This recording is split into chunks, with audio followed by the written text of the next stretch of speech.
Hello guys, welcome back to my channel for Mousumi daily vlog. সবাই কেমন আছো? আশা করি সবাই ভালো আছে। চলো পুরো ভিডিওটা দেখতে থাকো। আশা করছি ভালো লাগে লাইক কমেন্ট শেয়ার সাবস্ক্রাইব সব করে দিই। সন্ধ্যে থেকে পড়াশুনো সব বন্ধ, আজকে রবিবার ছুটির দিন, তাই জন্য শুধু খেলা নিয়ে বসে গেছে বাপ আর ছেলে দুজন মিলে। আর এদিকে আমি চলে এলাম রান্নাঘরে, দুধ গরম হচ্ছে এদিকটায়, আর এদিকে রান্না বসাবো, এখনো বসাইনি।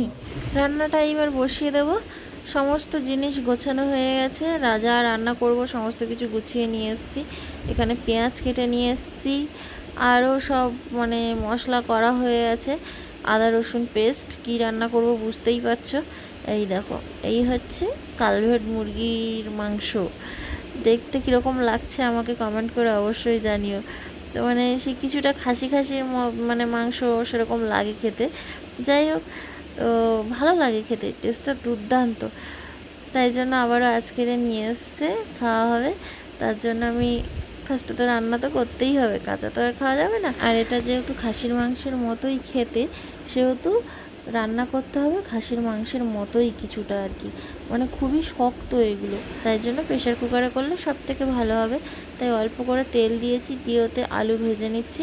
রাত্রে খাবো তাই 4টে আলু দিলাম, বেশি একটা দিলাম না। এইবারে তেল গরম হয়ে গেছে, ওই তেলে মানে আলু ভেজে তুলে নিয়েছিলাম, ওই তেলে একটু চিনি দিয়েছিলাম, দিয়ে নাড়িয়ে নিয়ে গোটা গরম মশলা ফোড়ন দিয়ে দিয়েছি। এইবারে পেঁয়াজ কোচানোগুলো দিয়ে দিলাম, দিয়ে ভালো করে নাড়তে আছি। প্রচুর ধোঁয়া হচ্ছে, দেখতেই পাচ্ছ, ক্যামেরায় কিছুই দেখা যাচ্ছে না। তো এই যে পেঁয়াজগুলো প্রায় ভাজা হচ্ছে, এখনও হয়নি, একটু বাকি আছে। আর যেহেতু আমি চিনিটা দিয়েছিলাম তাই জন্য একটু লালচে লালচে কালার চলে এসছে। তরকারিতে আমি আজকের গুঁড়ো লঙ্কা দেবো না, শুধু কাঁচা লঙ্কা দিয়ে রান্না করব। চিনি দেওয়ার ফলে টেস্টটাও ব্যালেন্স হবে আর কালারটাও সুন্দর আসবে। তো যাই হোক, পেঁয়াজটা আমার ভাজা ভাজা হয়ে গেছে।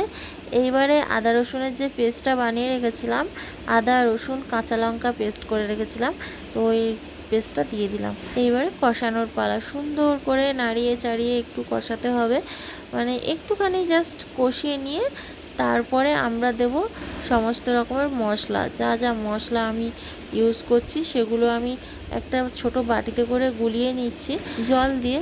হলুদ গুঁড়ো, জিরে গুঁড়ো, গোলমরিচের গুঁড়ো আর একটু চিকেন কারি মশলার গুঁড়ো, সমস্ত কিছু দিয়ে ভালো করে মিক্সড করে নিয়েছি।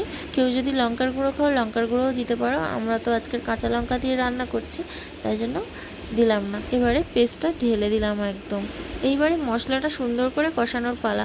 তেল তো আমরা কম দিয়েছি, তার জন্য খুব বেশি একটা তেল ছাড়বে না, তাই জন্য হালকা আছে চাপা দিয়ে দিলাম।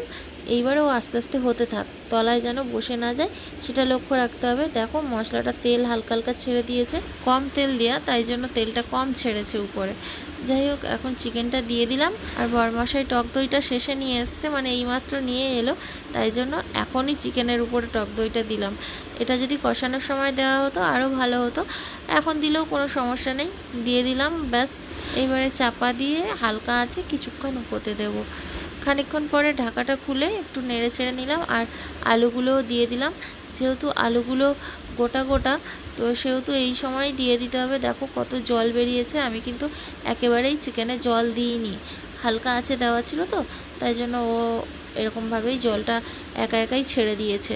যেহেতু প্রেশার কুকারে রান্না করছি, কম তেল হলেও কোনো সমস্যা নেই, কখনো হালকা আঁচ দিচ্ছি, কখনো আঁচটা একটু বাড়িয়ে দিচ্ছি, তো এইভাবে রান্না করছি, কোনোভাবে তলায় বসে যাচ্ছে না। এখন একটু আঁচটা বাড়িয়ে দিলাম আর চাপা দিয়ে দিলাম। শুধু চাপা না, প্রেশার কুকারটা একেবারে লক করে দিলাম, দিয়ে কয়েকটা সিটি মেরে নেব। আর আজকে চিকেন তরকারি রুটি দিয়ে খাওয়া হবে, রুটিটাও আমাকে রেডি করে নিতে হবে। এদিকে বসে বসে আটাও মাখিয়ে নিচ্ছি, আর ওদিকে ওটা সিটিটা পড়তে থাক, একটু টাইম তো লাগবে তাই না। তো কয়েকটা সিটি দেবো, খুব বেশি সিটি দেবো না, তাহলে আবার চিকেনগুলো গলে যাবে। এতে তো মাটন নয় চিকেন, তবুও মাটনের মতো যেহেতু শক্ত হয়, সেহেতু মানে এই চিকেনগুলো, এগুলো তো কালভেট মুরগি বলে আর কি, তাই খাসির মাংসের মতো হতে একটু টাইম লাগবে, তবে খাসির মাংসের মতো অতটা টাইম লাগবে না, অতটা শক্তও না। এখন এই যে আটাগুলো মাখানো হয়ে গেছে, আমি এখন আটারগুলো লেচি কেটে নিচ্ছি ছোট ছোট করে। এগুলোকে এখন বসে বসে বেলেও নিতে হবে, এই ফাঁকেই সব করে নেবো আস্তে আস্তে। একবার রান্নাঘরে চলে এলাম, দেখে যাই কি অবস্থায় আছে, তলায় না হলে আবার বসে যাবে। তো সিটি পড়েছে কয়েকটা, আবারও একটা সিটি পড়বে, সেই অপেক্ষায় বসে আছি। সিটি তো পড়ে গেছে, এবার বন্ধ করে দিচ্ছি। প্রেশার কুকারটা খুলে তোমাদের দেখাচ্ছি। দেখো চিকেনের সমস্ত জল টেনে গেছে। আমি অল্প একটু জল দিয়ে দিলাম, যেহেতু আমি চিকেনে কোনো জল দিইনি সেহেতু অল্প একটু জল দিচ্ছি, কারণ চিকেনটা কষা কষাই হবে, তবে একটু হালকা গ্রেভি গ্রেভি থাকবে, তো একদমই টাইট হয়ে গেছে, সেই জন্যই জলটা আমাকে দিতে হলো। আর চিকেনটা দেখো একদম পুরো সেদ্ধ হয়ে আছে, গলে পুরো ফ্যান হয়ে গেছে বলতে গেলে। আলুগুলো দেখো, গোটা গোটা আলু দিয়েছিলাম, কি অবস্থা হয়েছে, সব ভেঙে ভেঙে গেছে। যেহেতু প্রেশার কুকারের মধ্যে নাড়াচ্ছি, তো আরও নাড়াতে গেলেই বেশি ভেঙে যাচ্ছে যেন। যাই হোক, জল তো লাগবে যতটুকু ততটুকু আমি দিয়ে দিলাম। এবারে ও একটু ফুটবে, একটু ভালো করে মোটামুটি ফুটিয়ে যাক। ফুটে গেলে তারপরে গরম মশলার গুঁড়ো দিয়ে নামাবো। কাঁচা লঙ্কার তরকারি, তাই জন্য খুব একটা বেশি সুন্দর একটা লালচে কালার যেটা আসে সেটা কিন্তু আসেনি, তো নর্মাল একটু লালচে এসছে, তো যা এসছে তাই যথেষ্ট। আমি এবারে গুঁড়ো গরম মশলা দিয়ে দিলাম, চাপা দিয়ে 2 মিনিট হতে দেবো, তারপর নামিয়ে নেব। দেখো আমাদের কষা কষা কালভেট চিকেন একেবারে রেডি। কেমন লাগছে দেখতে কমেন্ট করে অবশ্যই জানিও। শুধু রুটিটা বাকি আছে, এই কটা রুটি করে নিয়ে আসলে কমপ্লিট। এ নিয়ে দেখো খাটে উঠে গেছে, ছেলের পা টিপে দিচ্ছে। ওটা কি হচ্ছে? এ চিকেন কি লেগেছে সেটা তো বলো। কি কালভেট? তুই জানিস কালভেট খেয়েছি না খাসি খেয়েছিস? কাল সকাল সকাল উঠতে হবে, আবার উঠে যাব লক্ষ্মীর ভাণ্ডারে খোঁজা দিতে, দেখা যাক কি হয়। পুজোর আগে তো তো টাকা পয়সার খুব দরকার। টাকা পয়সার দরকার বলে না, আমাদের পাওনা জিনিস নেব, সবাই পাচ্ছে, আমরা পাবো না কেন? অ্যাপ্লাই করে দিয়ে এলাম, আমাদেরই টাকা আমাদের দিচ্ছে, তবুও তো মানে নিতে তো হবে, তাই না? দেবে না একেবারে, সেটা কি করে হয়? সবাই পাচ্ছে, পাওনা জিনিস নিতেই হবে। তো যাই দেখি কি হচ্ছে। তো আজকের এই পর্যন্ত, আবারও পরে দেখা হচ্ছে। চলো আজকের মতো সবাইকে গুড নাইট, টাটা।